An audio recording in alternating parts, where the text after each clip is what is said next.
I found this on Facebook Marketplace for $150, brand new, and it's 20 years old.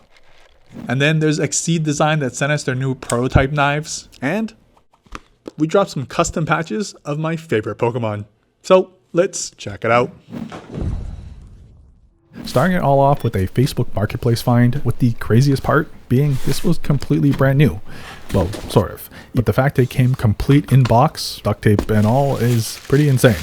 All the cables, booklets, and even the styrofoam smelt like 1992, with the stickers still on the actual speaker unpeeled, making this possibly one of the oldest plastic peels I've ever done. The FUNKIT DJ animation iPod speaker is one of the coolest things you've probably never seen, even if you were born in the late 1900s, because while you were old enough to own a classic 30-pin iPod or iPhone, you probably weren't rich enough to splurge on a dancing speaker, which if you did have this running at home, I can only imagine how annoying it got after the first 20 minutes. Now, adding on to this purchase, I had to also pick up a device to test it with, so I grabbed a refurbished, still working iPhone 4 for only $40. The sound effects alone were worth the memories though. Plus, the camera quality is still a vibe. In 10 years, vintage iPhones might actually be impossible to find again. Now, these custom collab patches with Antiquated have been out for a while, and if you're just looking to spice up your bag with what may or may not be the greatest Pokemon ever created, then my favorite has to go to this battle scene one with a few secret details like the level 69. And the fact it's battling our logo is pure fire. The smaller pixelated patches are perfect to add a little flair to your pouches without having to take up the whole face of the bag, while these round ones remind me of a Japanese magazine or something. There's just something fun to see wherever you look. I would personally pair it with these double-sided patch keychain holders I picked up from our good friends at Urban Cred. I'll link that down below as well. You can dangle it with your keys or slap it straight onto a bag like Jaden does. Side note, this is his desk chair, which pairs perfectly with his belt too. Ugh. I'll let that all slide because he does go hard on repping the carp, and I promise I didn't force him to wear it just because he works here. I am slowly growing my patch collection, but being able to say we've got our own collaboration one, especially with my favorite Pokemon, is definitely a dream come true. There is quite a few left, but once these are gone, they be gone for good, which in the patch world makes these super rare. Also, how awesome is this Lautier patch holder that you can fold away and carry your patch collection around with you? Or am I the only hoarder that actually wants to do that? Now, shout out to our sponsor Antigravity for letting us fly our first drone ever.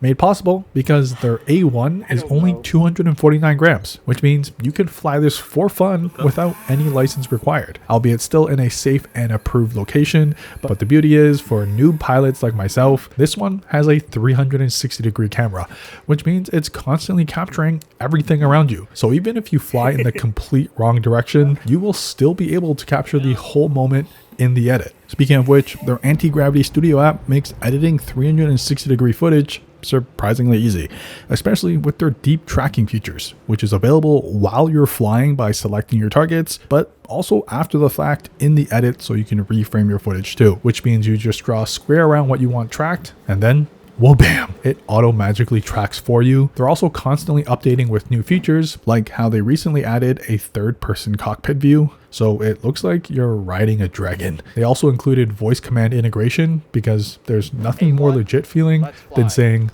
return to takeoff point and seeing the drone do it in real time. It's obviously got obstacle avoidance to reduce accidents, and if you record too much footage like we do, I don't blame you, because it's super easy and just cool to do so.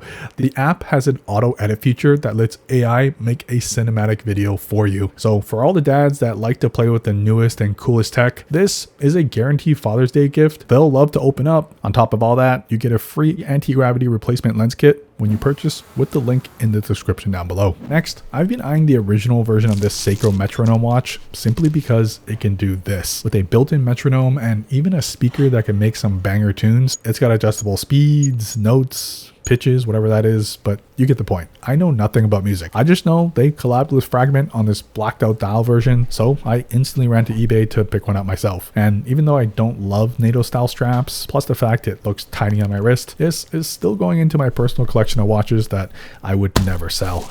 However, since we're on the topic of watches, I randomly came by this brand on Instagram, and oh boy, am I glad I did. This one is from Urban Monkey, which First off, sick name, and only sicker with their design choices. It's made of a chunk of metal that I will say is on the heavier side, but the details on this, like getting to choose your serialized number out of 2000, obviously had to get one with 69 in it, and the digital plus analog design makes for a killer blackout watch that we'll use in future videos. But to finish off the watch collection this month, I promise I don't always pick up so many watches at once, but since I got the original SpongeBob model that was limited to 650, they released an updated chronograph with the clear back so you can see the action in real time, with this release being limited to 300 units only. Definitely a holy grail contender for our watch category, so the only thing left to do is to decide in the comments if we should finally do a SpongeBob EDC video. I do think my new weakness is Facebook Marketplace, because the awesome gadgets and gizmos that people find from clearing out their basement is a hoarder's wonderland. Like these random Game Boy Color radio boys made by Interact, which I tried Googling and was the first time I found nothing with this exact packaging. But here we are with 4 of the colors. And because one was already cracked, I had to test one myself. As you'd expect from what is probably the late 1900s, a fairly cheapy plastic Game Boy-like body wrapped around an even cheaper radio module inside. But to have this in perfect condition, fresh from the box, is unheard of. However, it's so old, even unopened, the earphone foam is essentially disintegrated. But none of that matters, because this bad boy does turn on and does work as a radio. Just imagine all the non-judgmental but jealous staring you'll get with this clipped onto your parachute pants. Now for some gear that was sent to us to check out. We recently started working with a store called Mukama, an EDC focused store based in Europe that I can only describe as the store that I would open myself if I wasn't doing YouTube. Like this HeldClosely Travler expandable 24-liter sling that will cost you lunch for about 2 weeks, but I've never seen a bag like this before, using an innovative hook strap adjustment system that lets your bag sit higher or lower depending on your load and movement. It's got sealed zippers and waterproof X-Pack on this model, enough internal organization so you don't need additional pouches, while also offering a large main compartment that you could totally do a whole grocery run with, because once you pair it with the giant zipper that my pants needs after a buffet, you get to expand the bag and get an additional 10 liters of storage. Whether you should carry that much weight on a single shoulder is a discussion for another day, but you can start to see why this pays for itself. It feels premium with the construction and fidlock clips, has a Cyberpunk 2069 vibe, and I can totally see this being a pocket hoarder's dream bag. I've been nagging the guys at Exceed Design to send over their new Ultra Blade, and oh boy, am I glad I annoyed them to death, because mark my words, this might be my new favorite blade. Not only because it looks like it's from the Resident Evil game or something, but this bad boy can cut big Amazon boxes, small Amazon packages, and everything in between. But then the real magic, well bam, they've developed an interchangeable blade system, which for noobs like myself simply means you can essentially have like 10 blades in one knife. I've also seen them announce new blades on Instagram, hence why I've been super jealous not owning one. Thankfully, they did send over a few options to play with ourselves. However, they also just released what they call the multi-core 8-in-1, and I've already started spamming their inbox. But this Tanto spear point with the skeleton handle might be my end game. A no-brainer gift to yourself, simply because you made it through Tuesday this week, and you deserve it. This one's a pair of goodies from Flytanium that look seemingly simple, but are worthy upgrades for any pocket. Their new Concourse blade isn't a knife I would typically go for. It's long, has a pointy Warcliffe blade, and looks fairly simple. However, the moment you flick it open, oh boy, I can see why it's worth the $129 price tag. And that all black finish really tugs at my heartstrings. It's very addictive to play with, and they didn't cheap out on the clip either,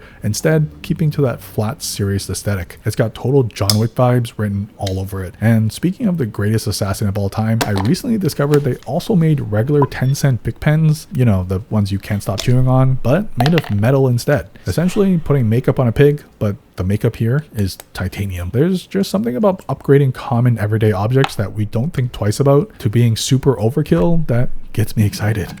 It's unique, a conversation starter, and most importantly, still useful as an actual pen. That being said, I don't love the screw-on lid it comes with, so I do prefer popping the OG lid on, but let me know in the comments if you'd carry something so silly. Now, we don't usually feature a whole damn phone, but the Eco Mine 1 Pro may be the first of its kind with a flip-up camera. So you get the best quality stalker photos, but also the best quality selfies, all in the same photo shoot while hiding in their closet. Then there's also the square format that's also pretty unique. However, sometimes that might not be enough to justify actually changing a whole industry, because app layouts get kind of funky and ergonomics do take a hit. Plus, the internals, from my understanding, aren't the best either, and I can tell in my first impressions as well. There's a slight lag in the feedback and no 4K recording. In 2026, that's sort of wild. It's also one of the tiniest smartphones I've ever used, and the build quality is top notch, especially considering you've got a whole camera that constantly flips front to back. That being said, they do sell a hardware keyboard case that I've been eyeing to test, and that may or may not change my mind about this whole phone. While we are on the topic of weird and quirky devices, another interesting one-of-a-kind phone, this one from Sidephone.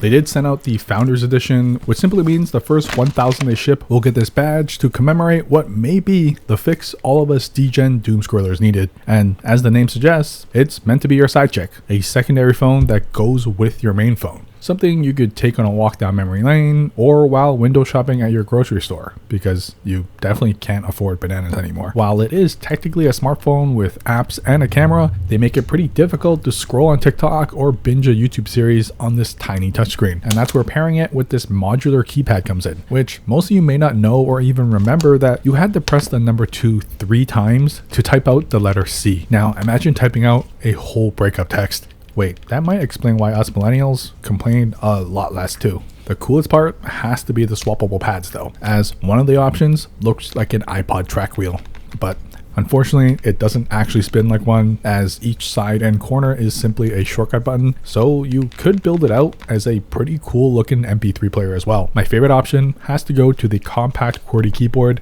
simply because I miss clicking actual buttons. However, for $300, it's nice to even have a camera and flash included at all, and if you don't have giant thumbs like I do, navigating this screen is fairly snappy as well. What did surprise me is the community on Reddit that loves this concept and actively contributes to improving it. I personally love seeing options like these available, but probably won't be able to get past not being able to check new Facebook Marketplace listings for random vintage tech finds. Yeah, it might actually be an addiction at this point. Speaking of which, did I pay $150 on Facebook Marketplace for an umbrella because it had the Rolex logo on it? Yes. Yes, I did. Did the guy selling it to me get it for free from his AD? Yes, and I am upset that I didn't get one when I bought my first Rolex.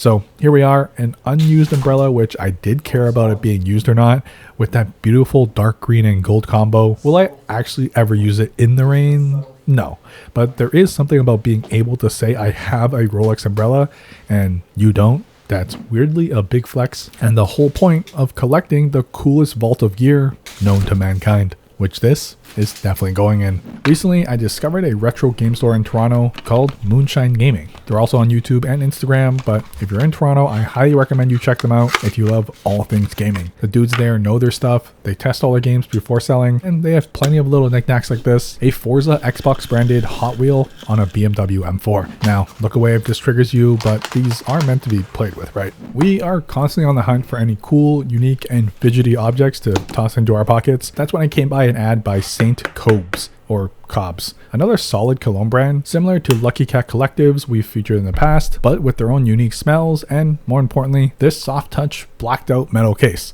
which feels so good in the hand that I don't even mind the giant engraved branding on top. It's not as fidgety as the Lucky Cat cases, but the flip top is still satisfying to click shut thanks to the magnets, and the curved corners feel comfortable to grip onto. It's sort of like an impromptu worry stone if you're into squeezing things when you're super nervous. I've got the amber scent and can confirm it tastes like oranges. At the size of about my daily essentials, tossing this into your pocket or bag is a no-brainer if you like smelling fresh. I bought this one myself, and if you're a stationery nerd or if you love Pokemon, these Lamy Pokemon collab fountain pens were released back in 2022 when no one knew what a Charmander was. The packaging alone on this should be studied in school, as it takes you on a journey and fits the theme so well. Now, I will be the first to admit I've never used a fountain pen before. It looks messy, requires fueling up, and my handwriting is just too ugly to disrespect such a prestigious tool. All that to say, I'm 100% bandwagoning fountain pens because of this tiny accessory. The Pokeball pen stand is the cherry on top though, or on the bottom in this case. Thankfully, I discovered they actually make pre-filled ink cartridges, so I had to test it myself. Paired with the ink window, this actually feels pretty high-tech for such an ancient technology. And first impressions, fountain pens aren't as scary as I thought. They do require a little getting used to, as it feels like I'm just scraping the of paper, but at least now my nose drawings feel a little more pretentious. Comment down below what you think a holy grail gadget could be, and we'll try and check it out. But that's it. I rest my retro FUNKIT iPod speaker. I can't drop this one.